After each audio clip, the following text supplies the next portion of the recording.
തിരുവനന്തപുരത്ത് ട്രെയിൻ തട്ടി മരിച്ച നിലയിൽ കണ്ടെത്തിയ IB ഉദ്യോഗസ്ഥ മേഘയുടെ മരണത്തിൽ ഇപ്പോഴും ദുരൂഹത നിലനിൽക്കുകയാണ്. മേഘയുടെ കുടുംബം തിരുവനന്തപുരത്തെ അന്വേഷണ ഉദ്യോഗസ്ഥരെ കാണും. മെഡിക്കൽ കോളേജിൽ നിന്ന് പോസ്റ്റ്മോർട്ടം റിപ്പോർട്ടും കൈപ്പറ്റും. സുഹൃത്തായ IB ഉദ്യോഗസ്ഥൻ സുഗാന്ത് സാമ്പത്തികമായും മാനസികമായും ചൂഷണം ചെയ്തുവെന്നാണ് മേഘയുടെ കുടുംബത്തിന്റെ ആരോപണം. പോലീസ് അന്വേഷണം ഊർജിതമാക്കിയതോടെ സുഗാന്ത് ഒളിവിലാണ്. VV വിനോദ് ചേരുന്നുണ്ട് വിവരങ്ങളുമായി.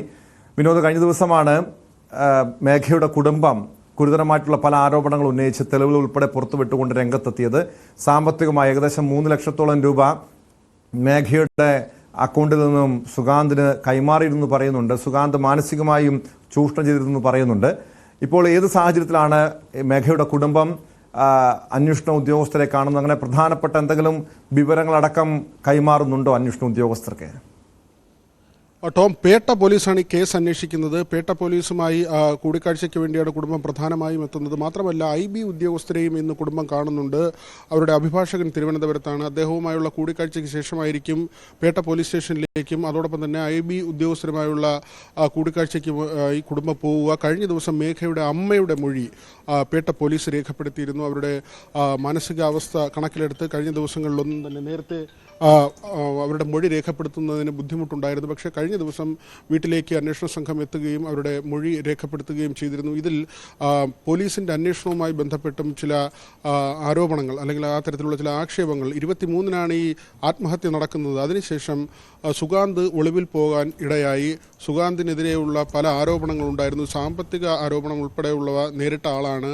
ആ ഒരാൾ ഒളിവിൽ പോകുന്ന നിലയിലേക്ക് കാര്യങ്ങളെ കൊണ്ടെത്തിച്ചത് പോലീസിൻ്റെ മെല്ലെ പോക്കാണ് എന്ന തരത്തിലുള്ള ചില ആക്ഷേപങ്ങൾ ഉയർന്നു വന്നു. പക്ഷേ നമ്മൾ ഉന്നത പോലീസ് ഉദ്യോഗസ്ഥരുമായി ഇതുമായി ബന്ധപ്പെട്ട കാര്യങ്ങൾ ചോദിക്കുമ്പോൾ അവർ പറയുന്നത് ഇതിൽ കൃത്യമായ അന്വേഷണം നടത്തേണ്ടതുണ്ടായിരുന്നു.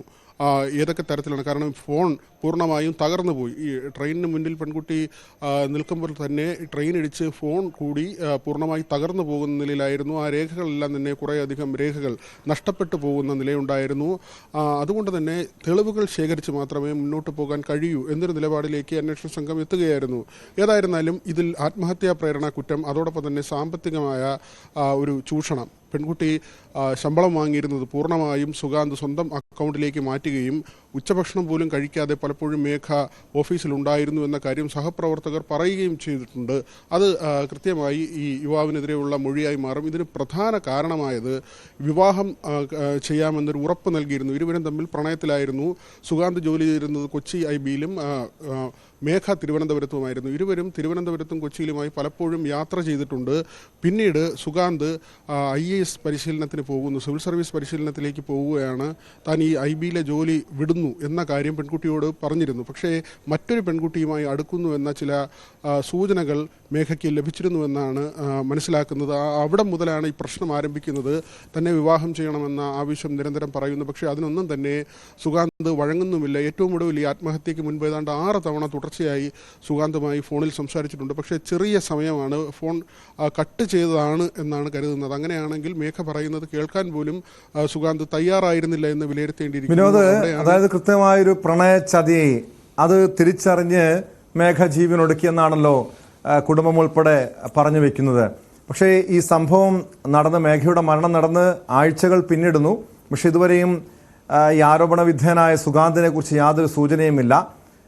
നിലവിൽ അന്വേഷണ ഉദ്യോഗസ്ഥർ തന്നെ നേരത്തെ വ്യക്തമാക്കിയിരുന്നു IBക്ക് ഇയാളെക്കുറിച്ചുള്ള വിവരങ്ങൾ തേടി കത്തയക്കുമെന്ന്. അത്തരം നടപടികൾ പോലീസ് ആരംഭിച്ചിട്ടുണ്ടോ? ടോം, ഇക്കാര്യത്തിൽ സുഗാന്തൻ എവിടെയാണ് എന്നത് സംബന്ധിച്ച് അന്വേഷണ സംഘത്തിന് ഇതുവരെയും ഒരു വ്യക്തതയില്ല. മാത്രമല്ല സുഗാന്തിൻ്റെ കാര്യത്തിൽ മാത്രമല്ല, മലപ്പുറം ഇടപ്പാളിലാണ് ഇവരുടെ വീട്. ഈ വീട്ടിൽ മറ്റാരും തന്നെയില്ല. മാതാപിതാക്കളോ മറ്റു ബന്ധുക്കളോ ഒന്നും തന്നെ ഈ വീട്ടിലില്ല. വീട് പൂട്ടിയിട്ട നിലയിലാണ്. എല്ലാവരുടെയും മൊബൈൽ ഫോൺ സ്വിച്ച് ഓഫ് ചെയ്ത നിലയിലുമാണ്. അതുകൊണ്ട് തന്നെ ഇവർ എവിടെയാണ് എന്ന അത് സംബന്ധിച്ചുള്ള ഒരു വ്യക്തതയില്ല.